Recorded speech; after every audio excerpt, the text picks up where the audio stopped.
Tadi sampai mana tuh? Iya tadi kan kita ngomongin haters tuh. Hmm. Menurut gue kalau kita ngomongin haters nggak akan ada habisnya. Dan ini podcast nggak cukup sejam kayaknya. Kayaknya. Kita masuk ke pembahasan berikut ya. Tapi gue mau nanya dulu nih. Lu punya pacar kagak nih? Punya dong. Punya. Yo lah. Satu kota. Masa sekelas gue nggak punya pacar. Iya ilah. Macam modelan Raffi Ahmad lu. Amin lah kalau doanya begitu mah. Iya udah amin. Yang baik-baik mah kita amin aja udah. Yo lah. LDR apa gimana? Untuk saat ini sih lagi LDR. Lagi LDR. Karena wabah ini kan. Masih satu negara kan? Masih.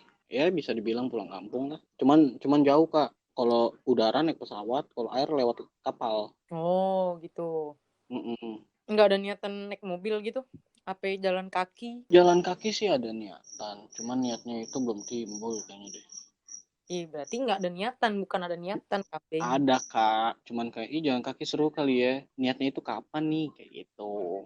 Oh, hayalan-hayalan babu lah ya pokoknya. Gitu. Nih, coba dong ceritain gimana sih lu tuh cara ngedeketin perempuan tuh biar dia kesem-sem gitu lah sama lu. Jadi malu. Iya, anjing. Lo tau gue kan Kak. Gue kan terkenal fuckboy. Pucek boy abis nih. Anjay, pucek. Buat lo, ucon, pucek. Nih pendekatan gue sama cewek gue yang sekarang apa semua cewek? Ya, anjing semua cewek banyak banget kayaknya perempuan. Enggak, maksud gue mendekati cewek itu juga ngeliat latar belakangnya dia, maksud latar belakang dia tuh sifatnya dia kayak gimana kayak gitu. Semuanya juga apa-apa? Nggak apa-apa ya. Sepengalaman lo aja gitu. Ntar lu lobet gak nih? Gue cerita panjang sampai lobet, lu ketiduran sampai bangun pagi. Sampai makan lagi, tidur lagi Iya, gitu. masih cerita gitu kan sambil bikin kopi jadi gitu Kak. 7 hari 7 malam kagak kelar-kelar tuh kayaknya cerita lu. Ini mau dari SMP, SMA, kuliah. Ya, terserah lu dah. Lu mau Oke.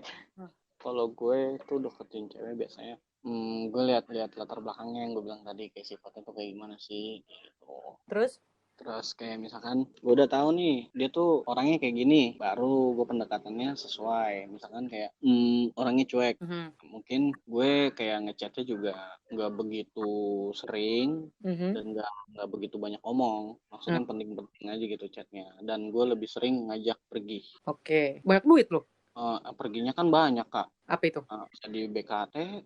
Anjing BKT. Bisa di mana, pasar malam kan bisa. Naik motor ember. Naik gue nggak mau nyebut merek lah. Naik ember. Pokoknya gitulah, ember abis. Lanjut. Ya gitu. Terus ngomongnya juga lebih apa ya, bermanfaat lah gitu. Karena menurut gue orang yang cuek juga kalau basa-basi juga males kali ya. Pasti. Terus juga gue kalau mau orang cuek ya gue nggak bakal lama nembaknya, maksudnya pendekatannya gitu loh. Berapa lama biasanya lu kalau sama orang cuek tuh pendekatan? Nggak ke orang cuek juga sih, ke semua cewek sih biasanya. Berapa lama gitu? Seminggu tuh? Ya. Gila. The best lu. Seminggu lu pendekatan, apa yang lu pelajarin dari dia anjing? Kan gue sebelumnya kan juga udah mantau Kak. Anjay. Lah, gue jadi ini gue 007. Kijang 1 masuk, kijang 1. Cuy. Iya.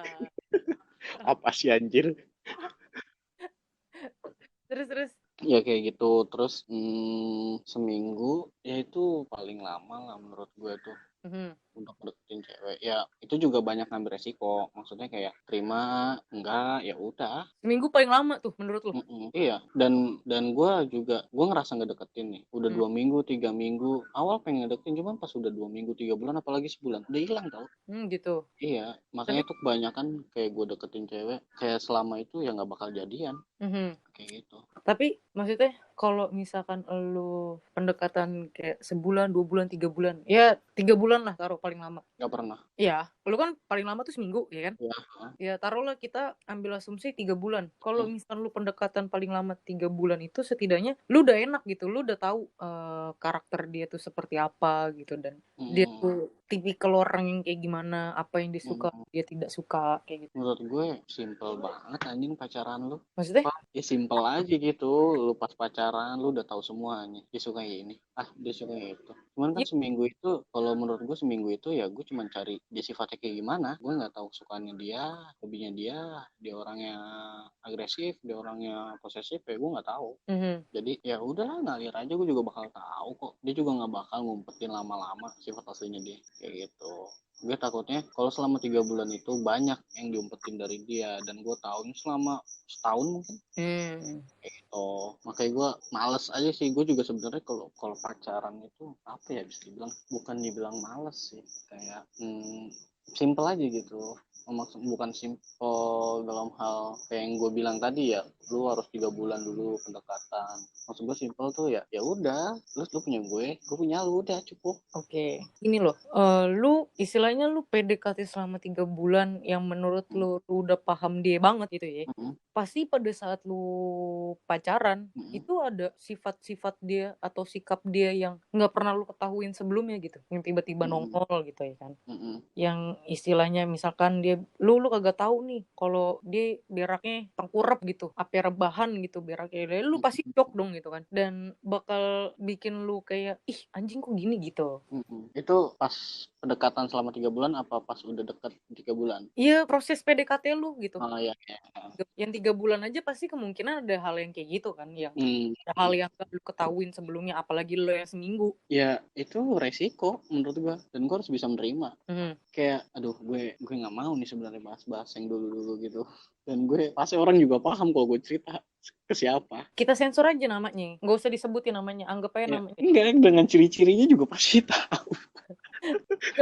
Nggak usah lu Ya cirinya. ini perumpamaan aja ya, perumpamaan. Iya. Misalkan seminggu gitu kan, seminggu pun juga pasti kan jarang ketemu, kayak walaupun ya 4 hari ketemu 3 kali gitu.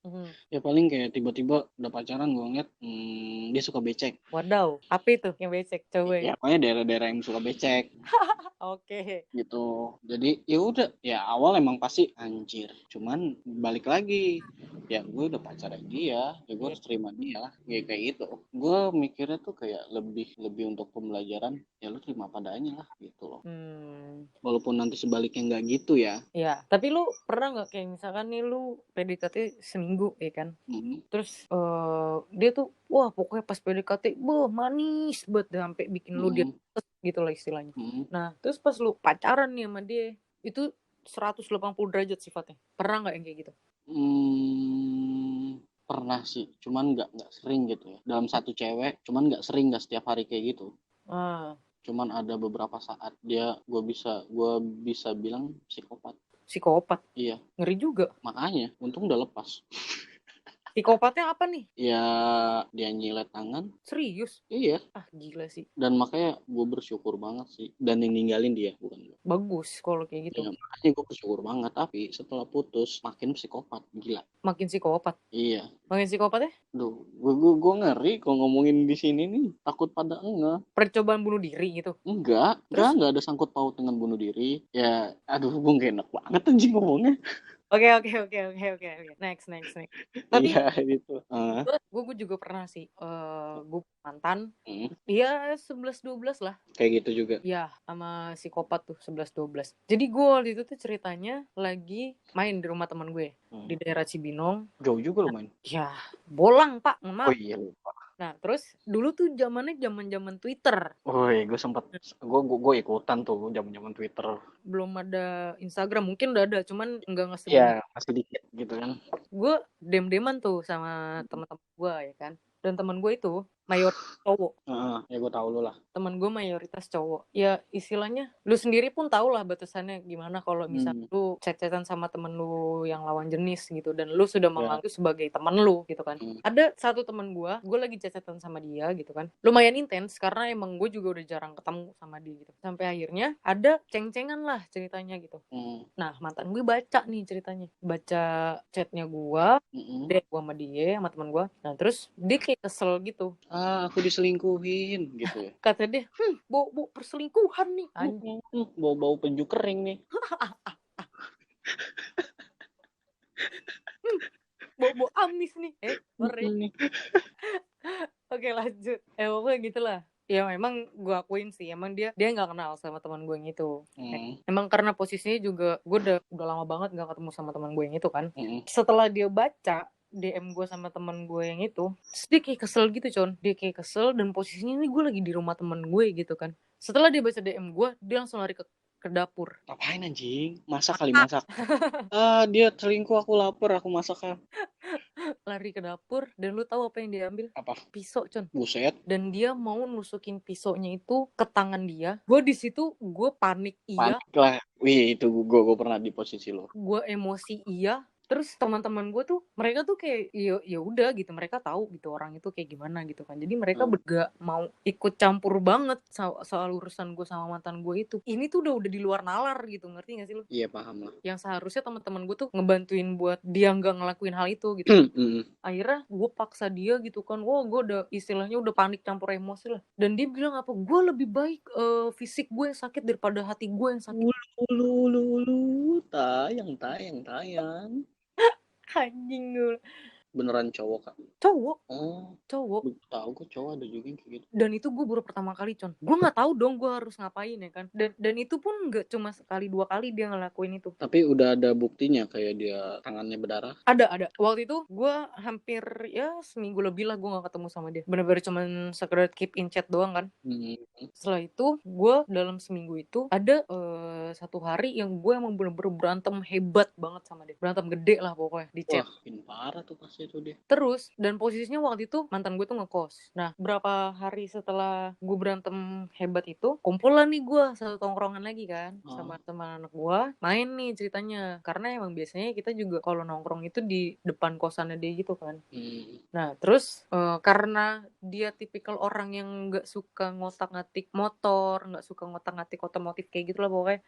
Jadi di kosannya itu gak pernah ada barang-barang kayak kunci-kunci gitu. Kayak gitu. Dan teman-teman gue pun juga gak pernah naruh barang-barang di situ kan. Sampai akhirnya ada satu teman gue, dia mau ngambil gitar Con. Dan dia nemuin botol bir berjejer dan ada beberapa botol itu yang udah pecah sama obeng yang min tuh. Nah terus mungkin otaknya geser kali Kak buat dikencengin obeng itu. Mungkin ya kan. Mungkin dia lagi sosok debus gitu mecahin bir kepalanya kan jeder. Wow, otak geser dikencengin kan. Terus minum obat biar nggak puyeng gitu kan. Obatnya obat warung. Terus akhirnya temen gue nanya dong, ini kok tumben ada gini-ginian kayak gitu. Gue juga nggak tahu dong. Sampai akhirnya gue tanya tuh sama dia akhirnya. Gue tanya sama dia nih kenapa ada botol banyak kayak kan, terus ada obeng min kayak gitu. Dan dia nggak mau ngaku. Dia ngeles mulu lah, ngeles sampai akhirnya gue desek dia buat ngaku. Dan dia jujur, dia itu abis nusukin obeng minnya ke perut. Ya Allah. Dan dia yang botol bir itu dia abis ngegesekin ke tangannya dia. Ya Allah. Dan posisinya waktu itu pas gue nongkrong lagi, dia pakai tangan panjang. Kayak gitu, jadi kan gak ketahuan ya. Udah akhirnya gue desek, dia ngaku Con. Dan ditunjukin sama dia, ada lukanya. Sampai akhirnya gue kayak, ini udah 2 kali nih. Ketiga kali kayak gini lagi, udah gue harus ngudahin hubungannya. Dan itu kejadian untuk yang ketiga kalinya. Pasti sih, makanya itu gue pas gue di posisi lo, gue berusaha mungkin gue gak mau ada kata putus dari gue. Gitu. Kalau gue pribadi, kalau udah kayak gitu, itu harus gue yang mutusin Con. Ya beda-beda lah mungkin orangnya. Iya, dan lu tahu setelah gue putus sama dia, apa yang dia lakuin? Meninggal? Kagak lah. Enggak, bukan meninggal. Gila banget dia meninggal. Datengin lu arwahnya, aku ini mantanmu. Gentayangin gue yang ada. Pas gue putus sama dia, itu semua sosmed gue blok. Dan akhirnya dia ngontek gue lagi, terus dia yang kayak mohon-mohon gitu buat balik, minta maaf segala macem. Ya gimana sih lu kalau mau balikan sama mantan lu ya kan, kayak ngemis-ngemis kayak gitu. Ya kan, buat minta balikan segala macem. Ya gue bilang udah cukup. Gue bilang gue udah gak bisa lagi. Lu bilang lu gak bakal kayak gitu, lu bilang gak bakal apalah bla bla bla tai kucing. Tetep gue kalau udah enggak kayak gitu. Dan akhirnya lu tahu dia ngancem gue kayak gimana? Apa? Lu kalau gak mau balikan sama gue mau bunuh diri. Waduh. Dia ngomong kayak gitu Con. Terus? Dan respon gue, ya udah lu kalau mau bunuh diri, tapi lu gak usah bawa gue ke keluarga lu. Gue bilang, gue gak mau nih urusan kayak begini nih panjang nih, karena lu sendiri yang sedeng. Ya kan? Lu kayak gitu karena gue, padahal gue gak ngapa-ngapain. Iya. Tuh gue sampai sekeras itu, maksudnya gue sampai bilang kayak gitu sama dia. Udah tuh wah pengalaman gue paling tai lah kalau. Tapi sampai sekarang gimana? Sekarang dia udah nikah, setahu gue. Alhamdulillah, bukan gue. Cuman gokil sih pengalaman kayak gitu. Gue juga untungnya sekali, untungnya. Gue berharap gue nggak ketemu lagi nih maceman psikok gini kan. Terus sampai akhirnya gue dapet pacar ya kan waktu itu. Asik. New meme. New boyfriend anjay. Kalau bahasa gaulnya sekarang BF. Gue dapet pacar lagi. Gue berantem sama dia cuman gara-gara hal sepele, bener-bener sesepele itu. Akhirnya gue berantem sama dia di jalan ya kan, karena gue naik motor tuh waktu itu pacaran. Asik, suka nih gue motor gitu. Gue naik motor pacaran ya kan, gue berantem, dia udah meledak banget lah istilahnya gitu. Udah bener-bener se-emosi itu kan. Dan gue coba ngalem gitu, gue cuma iya gitu kan, iya gue minta maaf kayak gitu. Sampai akhirnya dia kesel sendiri, Con. Berhenti di situ, Con, posisinya. Dia turun, gue masih di motor kan posisinya. Dia ngoceh-ngoceh, wah kayak gitu kan.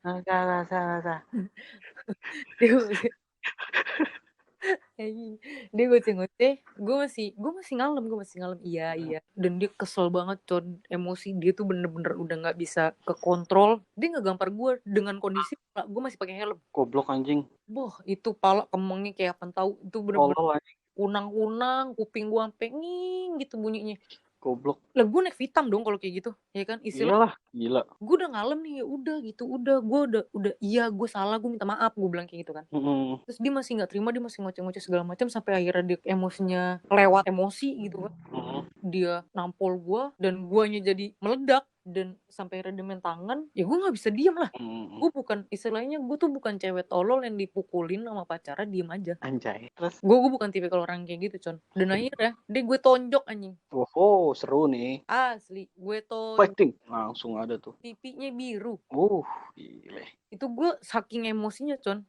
Ya lu paham lah gimana sih orang kalau nahan emosi sampai akhirnya emosi itu meledak gitu kan. Sungulti itu. Nah, itu dia. Boh, parah dah kata gue. Tuh gue abis itu bubar gue, Con. Gue putusin. Oh ya harus yang kayak gitu-gitu tuh. Harus. Karena gue mikir nggak layak di bumi. Iya. Lu baru pacaran aja udah kayak gitu, gimana lu nanti. 50 Shades kalah itu. Persetan lah sama orang-orang kayak gitu. Gue sampai wah, posisi waktu itu, Con.